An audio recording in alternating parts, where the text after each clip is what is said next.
Yes. Oh, Hey, everybody. Welcome to the Prep Life Podcast. This is your founder and CEO of Glam Girl Bikini, Amy Enger. And today I am joined by my fabulous co host, Lee Marie Hostetter. Hey, Lee. hello. We just started that off with a bang in We did. 2025. I just pushed record without realizing that I did. But hello, we are here. We are live. Happy New Year. So if you were watching on YouTube, you saw the panic look on her face. If you were just listening, Okay. you probably didn't notice. It's okay. We're professionals, guys. Well, Happy New Year, everybody, listeners. And Lee, how was your New Year and all that? Catch us up since Christmas. Really? Yeah, really good. My holidays are really low key, which is amazing because my entire family lives within 10 minutes of me. So Yeah. we don't, I mean, it's not even, it's a 10-minute drive to travel to my parents for Christmas and for New Year's. And we all kind of pitch in and everybody does a little bit for the holidays and the meals and everything. So it's very relaxing. And as a fitness professional, it's not necessarily time off, but usually we get to sleep in a little bit. So New Year's Day, I did some extra classes, but it was later on in the day and they were packed. So that's exciting. This is like a really exciting time when you're a fitness professional because everybody is getting back on the wagon and then you get to Yep. be really busy and have fun packed classes. I had a capped noon class today. So this is good.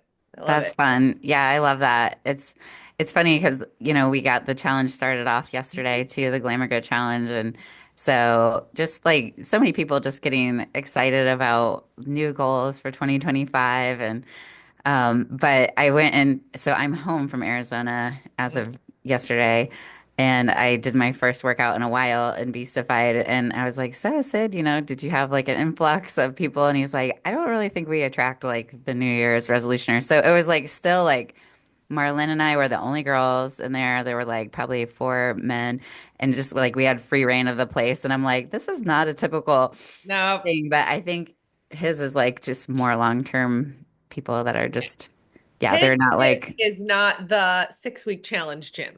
yes. His gym is a culture of bodybuilding and training as a lifestyle, which there's nothing wrong with the 6-week challenge gyms, and there's nothing wrong with his. It's just finding that the place where you belong. Yeah, where you fit and everything. Yeah, for sure.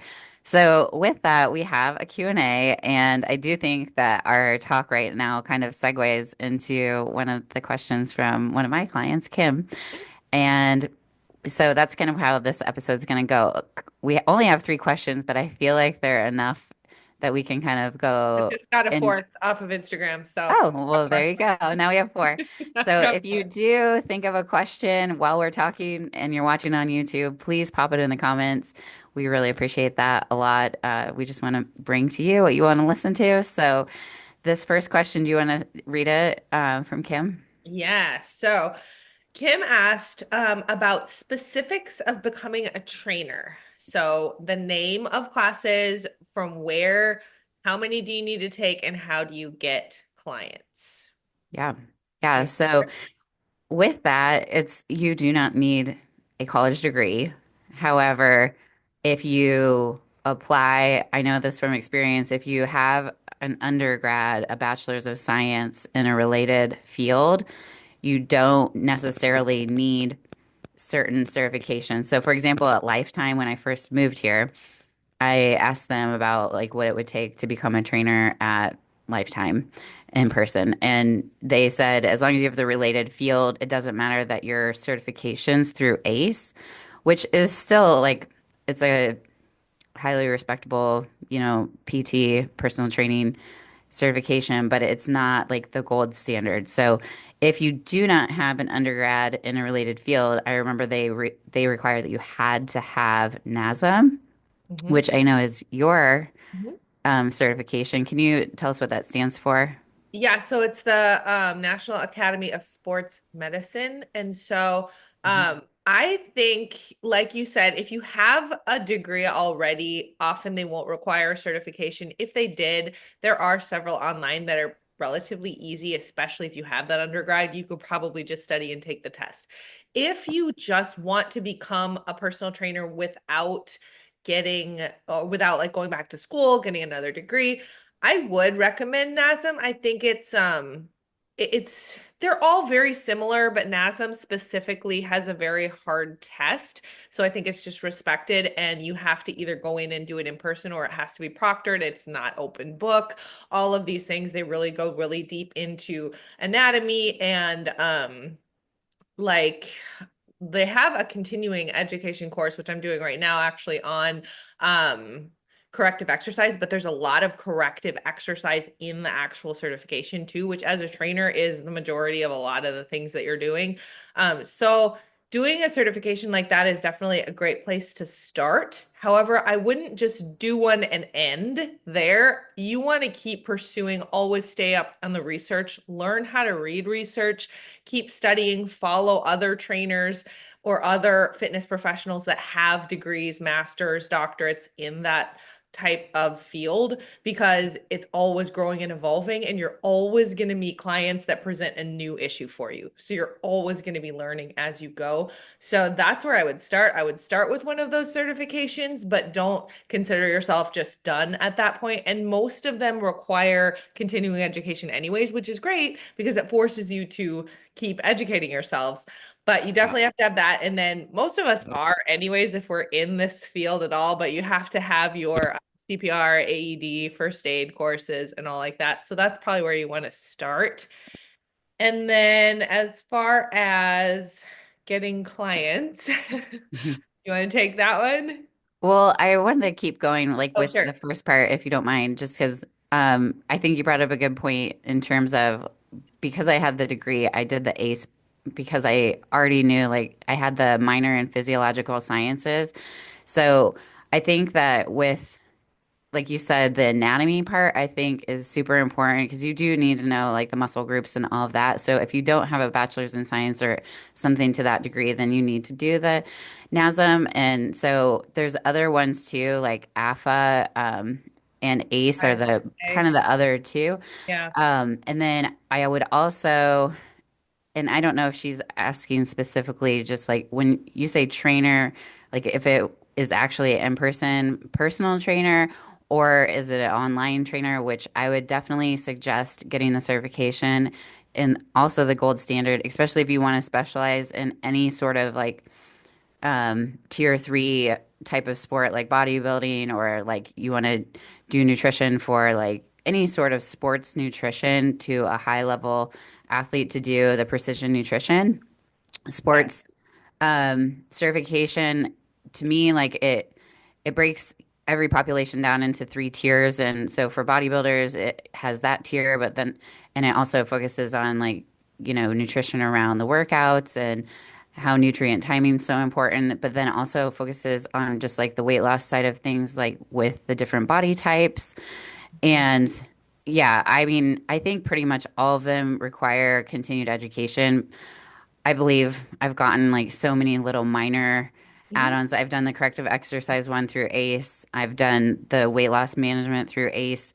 And so you kind of have to keep it active and renewed. You have to basically either take some random continue education or you can just get like little add-ons throughout. And with precision nutrition, it is an open book. You do have to join a cohort from the last I know. Did you have to join a cohort, or was that just because I was so long ago that? I don't even know what that means. I just Oh, have okay. to do, I have to take a test again every 2 years. To, Yeah, I have to do the same. Yeah, and I just kept my book and my workbook. Mhm. Highly suggest that because it is open book, but it still is really hard. You Mhm. have to actually study for it, even for both. But anyway, it used to be that they would have like a spring cohort and a fall cohort, and so you'd have to join, and you could do it at your own pace online, but you had to have the units done by like a certain amount of time and then you took the test. So I don't know if you have another nutritional or weight I loss do. management through So now. if you're gonna buy a nutrition or a online certification, they're gonna try and sell you a bundle. So if Yeah. you go on to like NASM or ACE or anything like that, they're gonna try and tell you their nutrition is usually included in this bundle. You can do it if you want. I did it. I will say most of those nutrition There's some helpful things like teaching you about all the different vitamins and the toxicity levels and all the different how to take them and which ones shouldn't go together and all that kind of thing. But as far as the actual food breakdown and the macronutrients and things like that, I found a lot of the ones in NASM was just the government guidelines, and it wasn't necessarily specific to our sport of bodybuilding. Or if you're Mhm. coaching athletes in another sport like CrossFit or even just a traditional sport that might need like higher carb levels or things like endurance athletes might need. So doing something like precision nutrition had a lot better information into those specifics. But then also, I just feel like for Gen Pop, for just coaching for usually for fat loss or muscle gaining, um, their emphasis on the mindset towards eating was very good and very Mhm. deep, and how to coach an athlete, not just what to give them for a meal plan or for macros, but how to coach adherence was Yeah. really And the emphasis. mental side of it. Yeah, mental, Yeah. emotional, Hmm. society, how they grew up culture-wise, their Hmm. background, their ethnicity, all of those things that they dove into that NASM didn't even touch on that kind of stuff. It was all just basics of pretty much government guidelines of like the My Plate or the food pyramid or whatever. So I mean, you're always going to learn from whatever you do. So if you get a good deal and you want to do their nutrition too, you could slam that out and get that done. But if you really want to dive deep and be a well-rounded coach for training and nutrition, Hmm. definitely would recommend precision nutrition. Yeah, and I started out as a personal trainer when I was teaching, and I was like doing it like in the evenings or the weekends or the summers. And I found until I got the nutrition piece of my certification, my clients would go weeks and weeks and weeks without changing at all. And then as soon as I started coaching them on nutrition and the weightlifting side of things, um, I just saw people just like start losing like 20 pounds in a month. And like Oh, it was just so crazy. I mean, yes, there was so much value to them coming to me and learning exercise and like feeling better. They always felt better after but like actual results, I didn't start really making, I feel like, an impact on their actual physique goals or health goals and health markers until we kind of did both together. So, Kim, if you're asking about in person, I would still recommend both of those. But I know for myself, everyone that I've hired on my staff in the past, I've always required them to get precision nutrition and NASM. And, I haven't had a situation where I had anybody with an undergrad as of yet that I've hired. Um, but I think a really key piece, I know there's like three things there. So that nutrition, the personal training certification, but probably the most important piece is that you have to have a good heart for helping people. And I never even have a conversation with anybody, which is why I started talking to you about like, oh, do you have NASM? Do you have precision nutrition? Because I knew that you had a heart for helping others, and that servant heart is so key. And it just definitely takes a certain personality to be like a really good coach and trainer. I think like the Enneagram, if you have the 3 and 2 combination, mhm. which the 3, you can kind of be anybody for them. They're the chameleon. And then the 2 is a helper. I've just found that if you're dominant in 3 and secondary 2, it's really a good combination in terms of like how you can serve that person because you can still border on like the side of like being a little tough on them on the 3 part of things, like motivating them, pushing them to do their best. But then you also like have that servant heart for helping them. And I think that's like the number one thing is like your personality really has to fit that mold because you will get burnt out really fast. I've seen a lot of people in this industry where they don't have that combo and it just like I don't know, you'll figure it out really fast if it's for you or if it's not is what I think. But I just wanted to put those 2 cents in before we went on to the next part of that question. So, That's really good. And I think that leads into the next part of that question really well is relationship and building relationship with your clients because it is a little bit of a revolving door unless you can build that relationship. And I Yeah. know you, Amy, have clients that you've had for years and years and years, and it's because you have that relationship with them. And a good coach, you are going to, especially in this sport, you're going to evolve and you're going to grow and you're going to keep progressing. But a lot of like, if you just want to become a trainer for like general population, a lot of the time they just want the accountability, and by building that relationship, the general population is not going to be a bodybuilder. Bodybuilders are going to go through off seasons and on seasons, and they're going to get feedback from coaches, and they're naturally going to progress, but you still want to have that really good relationship with them, and that's going to allow you to keep them, because that's what people want. They want that relationship, and especially if you Mhm. are an in-person trainer, you're actually going to find yourself being a bit of a therapist as well. So not I necessarily always that you'll give advice, but they're going to be dumping their problems on you, and because you're there and you're paid to be yes. there, and you care. That's why you're a trainer. Like if you will have that personality, you're just going to attract Yeah, that. if you're in person, there's something about working out. And my first trainer said this to me. He's like, there's something about exercising that makes people's lips loose. He's like, I know where the bodies are buried. Like, I know all the deep secrets, the heart and soul of everybody, because like once they start exercising, they just start spilling. And I mean, that's part of it. We stay in our scope of practice, obviously. But I mean, I was just on a phone call with one of my athletes that she's been my client since even before Glam Girl. Like, I think probably now it's going on 9 years or something like that. And she had taken a break and she's done that periodically, but like she is back into it and she's doing the challenge. And I just feel like, I like know everything about her life and like her family and stuff. And it's just always so good to like really make that connection and to really honor people in that way so that you can help them the best. Because the more you know about them and like what motivates them and what's important to them and all of that, then that's really going to create that buy-in and it's going to be a win for them too because then you as a trainer understand like really what makes them tick and you're gonna find that particular puzzle, that unicorn prep for them that just is that magical combination of things. So I So know that's how you everything very retain much. them. I would say Yes. So when you get getting them, clients and building your client base. yes, Personally, for me, other than if you actually want to work at a gym, but honestly, the easiest and most effective way for me has been social media, and it's free.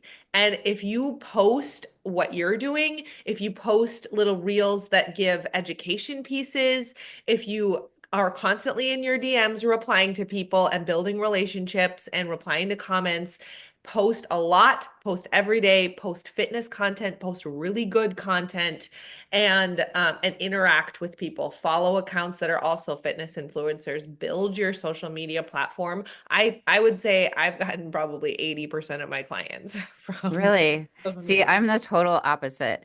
I am Oh, let's such a hear it. like, yeah, I'm such a warm market person. I can't do like the like cold contact stuff like very well. So I rely on getting like that one person, to get good results and then rely on them to kind of like spread the word. Like this one particular client that I'm talking about, she's probably given me 10 other clients, Amazing. because Yep. if you really take care of somebody, keeper of few is ruler over many, right? So you really have to do everything to the best of your ability for those people to get them the results. And they're going to feel so well served that they can't help but to like refer you to other people and be like, you have to, train with my client or my trainer. She's so awesome and like blah, blah, blah. So I feel like referrals have been huge for me, but you have to start somewhere.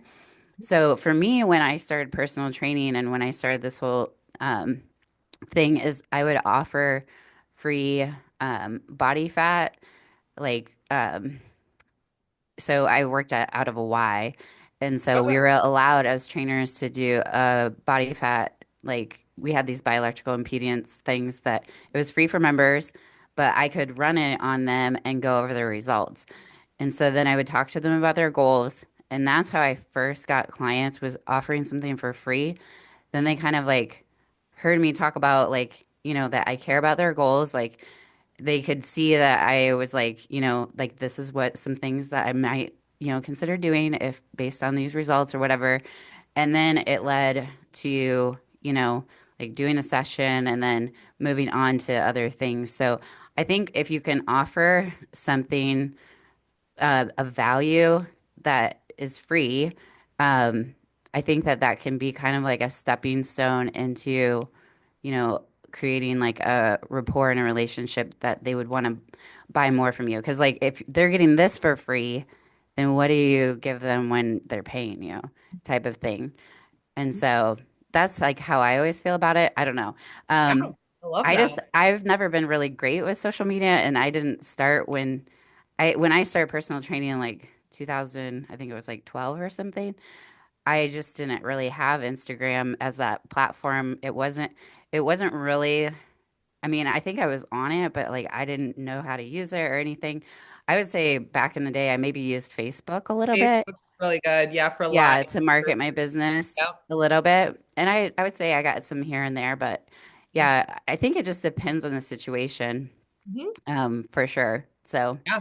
and then if you have a website, just get a really good search engine optimization person and have those keywords that Google will, because we've gotten a lot of like cold contacts through our website and stuff like that. So you just want to make sure that your site is searchable and that you have like a good website in terms of those keywords that customers are going to find. And I took a course like at um, the community college on those search words, and then they have like a specialized Google thing where it shows you the words that are searched the most for like your business, and then you want to like embed those into the words in your website so that when the bots crawl and they read your website, Google will read that, and then you have to like update it too. So I recommend if you're doing a website like that, having one that's a blog-based website so that the content's constantly changing because Google will also notice like if you don't change the words and things like that. Mhm. So I know Interesting. that's a kind of a tangent, but No, that's those are just some good. tips that I have God. Okay, that one I've last learned. one I will say too, if you want to become a trainer or become a coach, usually the people that want to are already in the fitness industry. So like your client that asked this question, she's an athlete, she competes, all of that. Don't just because you become a coach, keep being coached as well. So Hmm. have a mentor or have a coach that drives your, programming and your nutrition goals and your competition competing and everything. Be coached, still be coached. It'll help you be a better coach. It'll help you have examples to give your clients. You're always learning new things and stuff like that. So that would be my last thing is Yeah. still be coached. It'll make you a better coach. And just so you guys know, that website is called WordPress, and you have to kind of keep up on like changing even labeling your photos because when those bots crawl, they can't read an image, but they can read the words. So, like, if you have a photo on your website, you want to label it on the back end, even though no one will see that, but Google will see it. You want to label each picture with those key search words, like picture of a bikini competitor posing on stage. No one sees that. All they see is the picture when they go to your website, but Google reads it as, oh, this is like an online bikini competitor. So this So is when someone coaching for types that. into Google search bikini competitor, they can pull up that Mhm. picture because it says that on it. Yeah. Yeah. So I kind of went down a rabbit hole. Sorry, Kim. That's I don't really know if you good. were looking for that detail, but I just, those were things that I thought were interesting when I took this little mini small business course at the Johnson County Community College before Yeah. I started Glam Girl. I just wanted to like, I don't have a business background. So I just found that really to be interesting to like figure out how to make your website like the best and stuff Uh-huh. like that. So anyway, Love it. Okay, so next question. This one yeah, comes from one of my members at the gym I coach at 45 from Stephanie, and she says, fit after 40. It seems like the way your body responds to diet, cardio, and everything changes. yeah. So I'm after 40, right? Is this question for me? No. Hey, I think it can be just It really can be any age. I know people that are younger than me that say the same thing. And usually they're something like a high school athlete or a college athlete. They're used to a really young metabolism that just bounces back. They're used to being constantly active, probably playing a lot of sports, seemingly can eat whatever you want and it doesn't make a difference. And so I Yeah. think there's a lot of factors that go into it. And I know you can dive deep into that. I know there's a lot with balancing your hormones and all of that, that if you have a balanced, if your hormones are balanced, you have healthy gut, healthy digestion, you're moving regularly and eating regularly, I don't think it should be a struggle. But I think a lot of us, we switch jobs around or we have babies and we stop prioritizing constant movement because we're not in sports, we're not practicing for hours a day, we're Hmm. not walking to classes back and forth. A lot of the time we either have an office job or we're, a mom running around with babies, grabbing whatever we can to eat, not sleeping right. So I think there's a lot of Hmm. factors that play into it. And maybe you can dive more into that. Yeah, something I've noticed because I've done the babies thing, I've done, like in my 40s specifically, it the thing I think that I had to address to be in a spot now where I feel like I can kind of like I'm kind of at my like peak week weight right now, but like it's taken, I'm 44, I'm almost 45, and it's taken about these last like 3 years or so to figure out like after 40, there is something that changes a little bit with your hormones. And I feel like when I was in my 30s and 20s, I could wake up super early, be that 5 a.m. club girl where I would, do my crazy cardio. I would do my weight training super early in the morning. And I've just found that I kind of have to really think about stress mitigation and getting good sleep and prioritizing that over just like hammering my body so hard. That's one thing that I have noticed that is a shift with the hormones changing is just you can't do so many cortisol dumps because your ovaries are no longer the biggest producer of your sex hormones, your adrenal glands are. And when your adrenal glands are in charge of your sex hormones and you're constantly taxing them once you get to be my age, I feel like that, they don't your adrenal glands are where your cortisol comes from. And so I just think that that's something that needs to be considered. I think it's absolutely possible. I had a client go pro this year. She had never bodybuilded. Her first bodybuilding competition was April of 2024 as 61. So it is never too late. And her physique completely changed from April, from the beginning of the year when she started to April to July and August when she won her pro card and got top five in nationals. Like it's possible. And I've had so many clients that started at 50. I mean, she's 60. I've had people that started at 61. Age is just a number. I do think that you're right that when we're younger, we play a lot. We are a lot more active than we actually think. So I think if we focus on keeping movement that doesn't isn't high stress, high tax, like I've done a lot of walking on a treadmill, like lists, steps, stuff like that, where it's a different form of cardio, but I think that's more beneficial once you do get older and something to consider. I love that. And also kind of piggybacks onto our last question, which is from another one of my F45 members, Danny, who I know used to compete in figure. And so she's asking about getting back into bodybuilding after babies. And I think that piggybacks onto what you're saying. All of those things still apply. We have interviewed so many pros that have had babies. We've had Miss Olympias that have had babies. It's absolutely possible. I would say, besides all that stuff, because especially if you've done bodybuilding before, same things apply, except you may need to do some pelvic work, pelvic floor work, if you've recovered your abs, things like that, that might need to be added on. But I would say, find your why, like really find your why, especially if you're a mom of young kids, like really drive that deep of why you want to get back into it.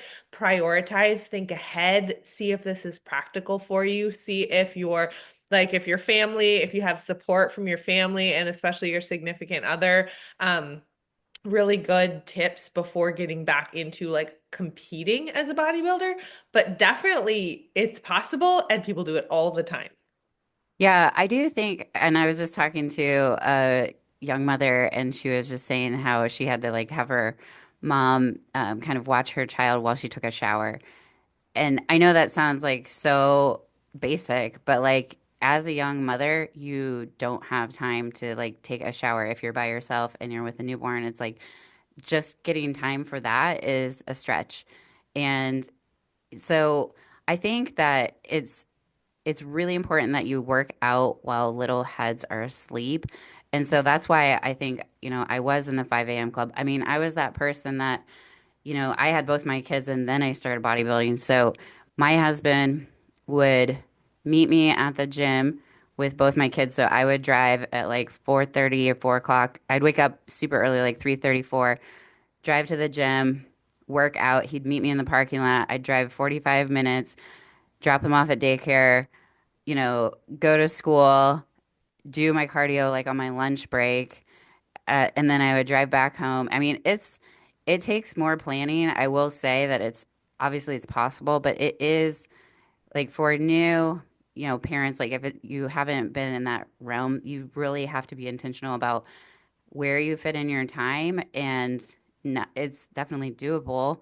Mhm. But you do have to like get creative, and I do think that that's where it started with like the early stuff. So that would be my advice is just to try to do it first thing, just because things get really busy with being a mom. And I don't know how old this mom is or her kids is what I meant to say, but Mhm. I think they're um, they're not like newborns, but they're little. They're the yeah. 1, 3, and 4.